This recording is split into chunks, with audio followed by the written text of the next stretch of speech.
महात्मा बुद्ध एक गांव में ठहरे हुए थे। वे हर रोज शाम को वहां पर सत्संग करते थे। भक्तों की भीड़ होती थी क्योंकि उनके प्रवचनों से जीवन जीने का सही दिशा मिलता था। भगवान बुद्ध की वाणी में गजब का जादू था। उनके शब्द लोगों के दिल में उतर जाते थे। एक व्यक्ति प्रतिदिन भगवान बुद्ध का प्रवचन सुनता था। एक दिन जब प्रवचन खत्म हो गए तो वह बुद्ध के नजदीक गया और बोला, महाराज, मैं काफी दिनों से आपके प्रवचन सुन रहा हूँ, किंतु यहाँ से जाने के बाद मैं अपने गृहस्थ जीवन में वैसा सदाचरण नहीं कर पाता जैसा यहाँ से सुनकर जाता हूँ। इससे सत्संग के महत्व पर शंका भी होने लगती है। बताइए मैं क्या करूं? बुद्ध ने युवक को बांस की एक टोकरी देते हुए उसमें पानी भरकर लाने के लिए कहा।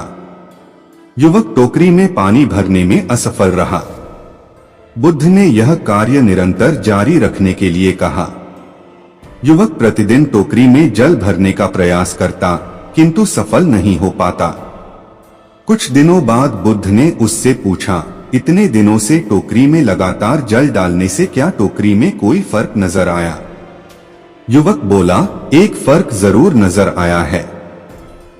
पहले टोकरी के साथ मिट्टी जमा होती थी, अब वह साफ दिखाई देती है।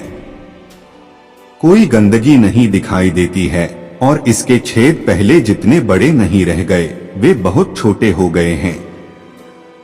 तब बुद्ध ने उसे समझाया, यदि इसी तरह उसे पानी में निरंतर डालते रहोगे तो कुछ ही दिनों में ये छेद फूलकर बंद हो जाएंगे और टोकरी में पानी भर पाओगे। इसी प्रकार जो निरंतर सत्संग करते हैं उनका मन एक दिन अवश्य निर्मल हो जाता है, अवगुणों के छिद्र भरने लगते हैं और गुणों का जल भरने लगता है। युवक ने बुद्ध से अपनी समस्या का समाधान पा लिया। निरंतर सत्संग से दुर्जन भी सज्जन हो जाते हैं, क्योंकि महापुरुषों की पवित्र वाणी उनके मानसिक विकारों को दूर कर उनमें सद्विचारों का आलोक प्रसारित कर देती है। गौतम बुद्ध की दूसरी कहानी। एक आदमी को बुद्ध ने सुझाव दिया कि दूर से पानी लाते हो, क्यों नहीं अपने घर के पास एक कुआं खोद लेते? जीवन भर के लिए पानी की समस्या से छुटकारा मिल जाएगा। उस आदमी की सलाह मानकर उस व्यक्ति ने कुआं खोदना शुरू किया, मगर 7-8 फीट खोदने के बाद उसे पानी तो क्या, गीली मिट्टी का भी चिन्ह नहीं मिला। उसने वह जगह छोड़कर दूसरी जगह खुदाई शुरू की, लेकिन 10 फीट खोदने के बाद भी उसमें पानी नहीं निकला। उसने फिर तीसरी जगह कुआं खोदना शुरू किया, लेकिन यहाँ भी उसे निराशा ही हाथ लगी।